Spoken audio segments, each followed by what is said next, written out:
ওদেরকে দেখে প্রিয়া খান আর প্রিয়া খানের মা কি করছে, লাভ মাইরে উঠুর থেকে পড়ে গেছে। তো আমাদের বাসায় ওই ঝামেলা টামেলা অনেক কিছু করছে, করার পরে আমার হাজবেন্ড বলতেছে যে আমাদের কতগুলো ছোট ভাই ব্রাদার আছে, ওদেরকে বলতেছে ঠিক আছে ওরা যেহেতু এমন পাগলামি সাগলামি করছে ওদেরকে একলা ছাড়া ঠিক হবে না, ওদেরকে তোমরা সবাই মিল্লা বাসায় দিয়ে আসো বা একটা গাড়ির মধ্যে উঠায় দিয়ে আসো।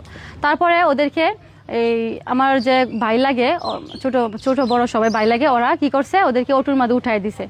অটোর মাঝে উঠায় দেওয়ার পরে যে এটা তো রমজান মাস, সন্ধ্যার দিকে ইফতার করার পরে সবাই মানে অনেক লোকজন মানে চার দোকানে বসেছিল আর কি, 10-12 জন লোকের মতো। ওদেরকে দেখে প্রিয়া খান আর প্রিয়া খানের মা কি করছে, লাভ মাইরে অটোর থেকে পড়ে গেছে। আপনারা একটা ফুটেজ দেখেন, ওরা ভিডিও করতেছে, পায়ের মাঝে কিন্তু দাগ পড়ছে।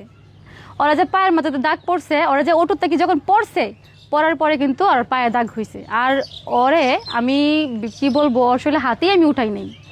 ওরা যে আমাকে মিথ্যা বলতেছে যে ওর শরীরে হাত তুলছি, ওর গায়ে হাত তুলছি, ওর গায়ে আমি হাতেই তুলি নাই।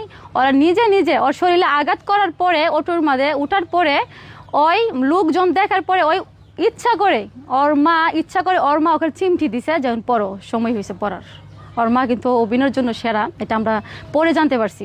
ওর মা চিমটি দেওয়ার পরে প্রিয়া ইচ্ছা করে পড়ে গেছে, ইচ্ছা করে পরে ওর পায়ে একটা সমস্যা হয়েছে, এই অনেক বড় দাগ হয়ে গেছে পায়ের পাতে। তো এই অবস্থা, যেহেতু মেয়ে ঘুমের ওষুধ খাইছে, হাতে কাটছে, তারপরে হচ্ছে এই পায়ে ব্যথা পাইছে ইচ্ছা করে, এই অবস্থা সে পুলিশের কাছে মানে থানায় গেছে। থানায় যায়া বলছে যে ইমরান বিপির বাসায় গেছিলাম, ইমরান বিপির বাসায় যায় এরকম মাইর করছে ওর বউ। আমি তো তোমার শরীরে হাতেই উঠাই নাই, তুমি এটা কিভাবে যা বললা যে আমি তোমার শরীরে হাত উঠাইছি, তোমার মারছি বা এরকম অবস্থা করছি? তুমি তো মানে কি বলবো, তুমি এতগুলো ঘুমের ওষুধ খাইছো, তুমি যে কি বলো কি করতেছো তুমি নিজেই জানো না, তুমি নিজেই জানতে পারছো না কি করছো।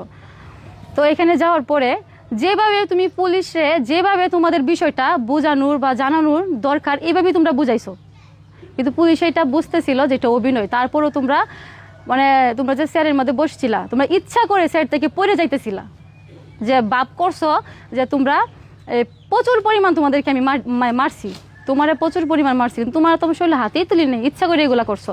কইরা যেমনি হোক একটা অভিযোগ লেখাইছো, থানায় যায় লেখাইছো, বুকা জুনাইদ আর হচ্ছে সুমাইয়া বিপি, ইমরান তালুকদার বিপি, 3 জনের নামে একটা অভিযোগ লেখাইছো, তাই তো?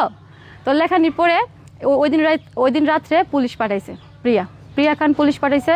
পাঠানোর পরে আমি বাসায় ছিলাম, আর ইমরান বিপি কোথায় জানি গেছিল, একটা কাজে ইমার্জেন্সি কাজে চলে গেছিল, ওই জানতো না যে পুলিশ পাঠাবে, ওরা একটা কাজে গেছে, যা পুলিশ আসছে এসে আমাদের বাসা চেক করছে, চেক করে চলে গেছে, ভালো কথা, শেষ ঝামেলা।